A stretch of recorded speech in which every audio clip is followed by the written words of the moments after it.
कोई जवाब है देने वाले? और शिक्षकों को आपको पता होगा बस में बिठा के घुमाया जा रहा है, दिल्ली भ्रमण करा रहे हैं। सेंटर चेंज हुए इधर उधर हुए, उस पर क्या कहना है उनका? हाँ, उनका ये कहना है, हमने बोला कि आप 5 ये ले लो, तो बोले ऐसा कुछ नहीं है, हम सिटी तो 10 दिन पहले बता देते हैं। और पता अपना एग्जाम्पल क्या करें बाबूजी, मैं जब पेपर देने जाता था 3 साल सीजीएल भी निकाला मैंने, तो मैं स्लीपर भी नहीं मिलती थी, धक्के खा के जाता था। तो उनका ये है कि बच्चे भी धक्के खा के जाए, फिर काय का डिजिटल इंडिया, फिर तुम देश को आगे ले गए हो, तुम आज से वही हो रहा है। रिपीटेड क्वेश्चन थे और जो एआई वाले इन लोगों ने मुद्दा उठाया था कि एआई से पेपर बनवा रहे हैं, उस पर उन्होंने बड़ा चलो कह रहे आपको पता है वर्जिन पेपर दे रहे हैं हम, वर्जिन पेपर है, ये सब थे, एग्जैक्ट शब्द बता रहा हूँ। कैसे? बोले वो अनटच है, उसको किसी ने टच नहीं किया है, क्वेश्चन को बिना टच किए बन गया। मैंने कहा एक एक पेपर में 5-5 सवाल गलत हो जाते हैं, पता है लोगों को, बड़े ध्यान से सुनना। मैंने कहा एक एक पेपर में 10-10 सवाल गलत हो जाते हैं। बोले पेपर अनटच है, किसी और को टच कराएंगे कि चेक कर लो एक बार तो गलत हो जाएगा, पेपर आउट होने के चांस है। आज आप देख लो जो लोग हमारे पेपर बना रहे हैं वो अपने मौसी के लड़के को भी बता दें, उनको भी नहीं पता ये पेपर किस एग्जाम में आएगा। मैंने कहा भाई आप सिलेबस में तो आपने दिया नहीं था, प्रोबेबिलिटी स्टैटिस्टिक्स, आप सिलेबस तो दे रहे हो। बोले उससे क्या मतलब है, बच्चों को नहीं पता कि 12th बेस्ड है और 12th में सब आता है।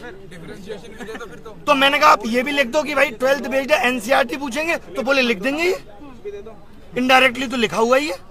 कुल मिला के उनको किसी बात के लिए इतना सा रिग्रेट नहीं है कि बच्चे परेशान है या एग्जाम सिस्टम खराब है। उनको लग रहा है हम भी धक्के खाते थे, तुम लोग भी धक्के खाओ, धक्के खा के कोई नौकरी तुम्हारे हिस्से में आ जाए तो अच्छी बात है, नहीं तो नहीं। किसी भी बात के लिए उनको कोई रिग्रेट या परेशानी इस बात से नहीं है, वो मजे में है पूरे। और सर आप पूरे देश के शिक्षकों को आंदोलन करने के लिए बुलाए थे, अब मिलने के लिए डीओपीटी से बुलाए थे सर। हमको लगता है कि देश के तमाम शिक्षक आए हैं, सारे शिक्षक लगभग आए हैं और इतनी संख्या शिक्षकों की थी। आज जो पूरा क्रम हुआ, जैसे प्रशासन का जो आप लोगों से बिहेवियर रहा, आप एसएससी चेयरमैन से भी मिलकर आ रहे हैं, आपको क्या लगता है जो ये पूरा हुआ? आज सुबह डीओपीटी वालों ने भी बोल दिया था कि मिलेंगे, हाँ। फोन पे बात हो रही थी, बाकायदा नंबर आ रहे थे, ऐसे लग रहा था कितने सम्मान से बुलाया जा रहा है। तो आप सुबह से देख रहे हैं हर चीजों को सर, और पहले से भी लगे हुए हैं। कितना उम्मीद है कि आपके इस रिफॉर्म वाले आंदोलन से, इस मीटिंग से कुछ प्रभाव पड़ेगा या कुछ अंतर देखने को मिलेगा, कुछ सुधार होगा? लेके आए, जितना ज्यादा से ज्यादा बच्चा यहाँ के बैठेगा तो इस सिस्टम को ठीक करके ही जाएंगे, क्योंकि इतनी कमियां है ना। जैसे हमने बोला माउस और कीबोर्ड, हाँ ये मानते हैं थोड़ा माउस दिक्कत कर रहा है हर जगह माउस। हमने बोला एक बच्चा पीटा गया, बोले अच्छा बच्चा पीटा गया, वीडियो कहाँ दिखाइए, लिंक दे दिया कि भाई ये वीडियो है। उनको ये भी नहीं पता, वैसे उनको एक एक बात पता है, उनको हमारी वीडियो के एक एक शब्द पता है कि हम क्या बोलते हैं। उनको ये नहीं पता कि एक बच्चा पीटा गया है, बच्चों के साथ अभद्र व्यवहार हो रहा है। हमने कहा इन्विजिलेटर आप ऐसे ही रख ले रहे हो, बोले फिर कैसे रखें, चेक करने जाए कि इन्विजिलेटर क्या करता था पहले, नहीं करता था। तो कुल मिला के सारे जवाब उलूल जुलूल थे और मीटिंग बहुत ही बर्बाद हुई। जो फीस लेते हैं वो किस बात की लेते हैं अगर आप व्यवस्था ही नहीं करवा पा रहे हैं? फीस ले रहे हैं, गलत क्वेश्चन का पैसा ले रहे हैं, बस्ता रखने का पैसा ले रहे हैं। कह तो रहे हैं जो पैसा ले रहे हैं उससे रोडें बन रही है, आप तो देख ही रही हो। बच्चों की बेरोजगारी का रोड बनवाइए। एसएससी कमीशन को ये बोलना चाहिए कि गलत सवाल के आंसर का 100 रुपए आपकी रोड बनाने में लग रहा है। और सच में रोड भी सर रोड भी तो नहीं बन रहा है। धीरे धीरे इकट्ठे हो रहे हैं, पूरे देश से बच्चे को बुला रहे हैं, यहीं बैठेंगे जब तक ये सिस्टम सही नहीं हो जाता। सुबह तक डीओपीटी बहुत नॉर्मल था, बात करने में कोई दिक्कत नहीं हो, अचानक लग गई, कैसे इतने लोग आ गए, ये कैसे हो गया, हटाओ अब नहीं मिलेंगे, ईगो पे ले ली बात, वरना उससे पहले मिलने को तैयार थे। हाँ। सत्र चल रहा है, आप लोग अभी बवाल मत करिए। देखिए अभी संसद सत्र चलेगा, फिर 15 अगस्त आ जाएगा, उसके बाद दिवाली की छुट्टियां आ जाएंगी, फिर क्रिसमस आ जाएगा, फिर न्यू ईयर सेलिब्रेशन होगा, फिर मकर संक्रांति, फिर वैलेंटाइन डे, ये तो चलता ही रहेगा। समस्याओं का निदान होगा कब? उनका क्या होगा? ये सरकार की जिम्मेदारी नहीं है। सर जिनका लास्ट अटेम्प्ट है उनका क्या? लास्ट अटेम्प्ट पे मैंने पूछा कि आपके पास तो डीओपीटी से लेटर भी आ गया था, तो बोले उन्होंने यही तो कहा था कि इसको अग्रेसित करो, हमने कर दिया, रिजेक्ट कर दिया। अच्छा साहब बोले रिजेक्ट कर दिया। तो सर सीजीएल में होंगे क्या कुछ चेंजेस सर? कह रहे सीजीएल बहुत अच्छे से कराएंगे। सर कब? कैसे डेट भी तो देते सर, डेट भी तो देते। लगा तो उनकी बातों से पोस्टपोन होने वाली बात में शायद ना हो, लगा है। लेकिन उन्होंने एक बात और कही, जब आप शुरुआत में आप लोगों ने वीडियो देखा होगा, उन्होंने कहा आंदोलन करने की जगह जंतर मंतर है, तो आप लोग जंतर मंतर आइए वहाँ नहीं।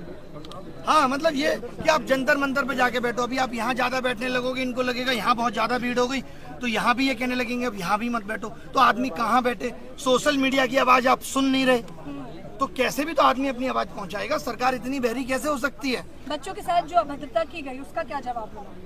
बहुत खराब है ये। लोग बच्चे छोड़िए, आप टीचर्स पे लाठी चार्ज, उनको गलत तरीके से जबरदस्ती बस में बिठा के ले जाना, ये कितना गलत है। और वहाँ पे क्या कर दिया था, टीचर ये कह रहे थे कि भाई 4 लोग हम में से डीओपीटी मिनिस्टर से मिलना चाहते हैं, लेकिन उनका ईगो आज इतना बड़ा है कि वो किसी से नहीं मिल सकते। बात भी नहीं सुनेंगे बच्चे। मैं आप सबको कैमरे के माध्यम से बताना चाहता हूं कि ये 1 साल की भर्तियां 3 लाख करोड़ का घोटाला है, और वक्त आने पर मैं इन सबके प्रूफ दूंगा। 3 लाख 3 लाख करोड़ के घोटाले। आप क्या अपनी नौकरी से 50,000 रुपए की उम्मीद कर रहे हैं, जहाँ इतने बड़े बड़े स्कैम चल रहे हैं। ये एडुकेटी का आना इतना आसान नहीं है। अच्छा, वो लोग शिक्षक का काम भी बता रहे हैं, वो कह रहे हैं आपका काम तो शिक्षा देना है, आप लोग आंदोलनकारी बन गए हैं। और जो बिना पढ़े लिखे नेता है वो शिक्षा पे पॉलिसी बना रहे हैं। ABCD नहीं आती बाबूजी को, राजस्थान के शिक्षा मंत्री बन के बैठे हैं। हम इनको शिक्षा पॉलिसी बनाने दें, एजुकेशन पॉलिसी बनाने को इनको दे दें, और शिक्षक बता नहीं सकता कि आपके सिस्टम में खामियां क्या है। ये तो दोगलापन है। हाँ, अगर वो गलती ही स्वीकार नहीं करेंगे तो आप क्या करने वाले हैं? आप खुद देखिए, 5 साल पहले बोला CET लेंगे, तब तक मनसाएं ठीक थी। CET लेने का मतलब ही साफ साफ ये था कि भाई कॉमन एंट्रेंस टेस्ट होगा, बच्चा एक बार फॉर्म भरेगा। इनको लगा ये तो गलत हो रहा है, रेलवे अलग से 500 करोड़ कमा के दे रहा है। आपको पता होगा रेलवे में 500 रुपए फीस ले लेते हैं और कहते हैं 400 वापस करेंगे। कब वापस करेंगे ये नहीं पता है। 1 करोड़ लोगों की 400 रुपए फीस रख कर बैठे हैं। गलत सवाल पूछने पे 100 रुपए इसलिए लिए जाते हैं कि आप किसी सही सवाल को गलत ना बताएं, लेकिन अगर वो सवाल गलत ही है तो इनको 100 रुपए वो वापस करना चाहिए। एक बच्चे से 2,500 रुपए वसूल रहा है, तो इन्होंने कमाने का जरिया बना लिया। अभी एडुकेटी 100 रुपए लिए जाते हैं, 100 रुपए, और एक पेपर में अब हो गया है कि 20 क्वेश्चन गलत, यानी 2,000 एक बच्चा देगा प्री में, और कम से कम 1,000 देगा मेंस में, 3,000 देगा एक बच्चा। इसमें तो संख्या बढ़ती जाएगी। अच्छा, बढ़ती, इसीलिए हर क्वेश्चन हर साल बढ़ रहे हैं। हमारे टाइम पे एक भी गलत नहीं आता था, फिर 2 गलत आए, फिर चस्का लग गया पैसे का, उससे रोड बन रही है। अच्छा सर, आप SSC चेयरमैन से मिले, कोई किसी और आयोग के चेयरमैन वगैरह से, जैसे आपका आंदोलन जो था या जो कह रहे थे DOPT से मिलने का मतलब इतना ही था कि हमें आप पूरे एग्जाम सिस्टम पे बताओ। हाँ। खाली SSC में ही नहीं, आप बाकी के एग्जाम सिस्टम पे भी बात करो। कुल मिला के बात यह है कि सरकार या उनके आयोग इस वक्त विफल हो रहे हैं, क्योंकि जैसे जैसे एस्पिरेंट की संख्या बढ़ी, इन लोगों ने अपने सिस्टम को अपडेट नहीं किया। आज ये आधार ऑथेंटिकेशन के लिए एक अलग कंपनी का सहारा ले रहे हैं, एग्जाम कंडक्ट कराने के लिए एक अलग कंपनी का सहारा ले रहे हैं, उसमें जो सर्वर सपोर्ट लग रही है वो अलग कंपनी की लग रही है।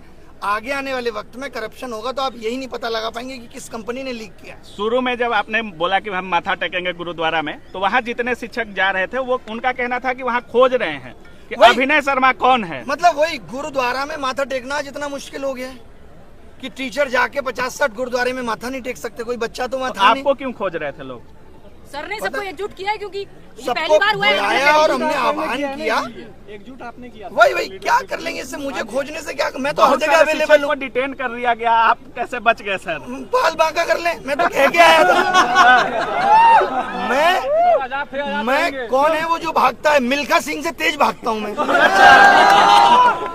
अभिनय सर जी जिंदाबाद, जिंदाबाद, जिंदाबाद। ये मत करो प्लीज, मत करो। हम लोगों को शांति से यहाँ बैठना है, शांति से यहाँ बैठना है। जब तक बैठना है, जब तक मांगे नहीं मानी जाएंगी। और पूरे देश के युवा को बुलाना है। कमाल की बात यह है कि सब लोग आ जाए, चाहे वो रेलवे। 7 साल से शिक्षक भर्ती नहीं आई, बताओ। बेटा है की बातचीत में कहीं आपको लगा कि मतलब सर मोदी जी को ढीला करना है? कहीं नहीं, कोई भी ऐसा आश्वासन नहीं था जो ठीक मिला है। टोटल इलॉजिकल थी। उनको अपना बताना था हम 16 घंटे काम कर रहे हैं, 8 घंटे सो रहे हैं। फिर ध्यान में आया उनको, नहीं 2 घंटे तो और भी कुछ कर रहे हैं। फिर बोले 14 घंटे काम कर रहे हैं। तो उन्होंने बस यही दिखाया हम बहुत काम कर रहे हैं बच्चों के लिए। हर एक बच्चे की समस्या को सुन रहे हैं, हर एक बच्चे की समस्या का निदान करने की कोशिश कर रहे हैं। कुल मिला के सरकार, एजेंसी और आयोग तीनों मिले हुए हैं और सबका एक ही उद्देश्य है, किस तरीके से युवाओं से पैसा वसूला जाए। अच्छा, आप देखो, आप ये आरोप भी लगा कि आप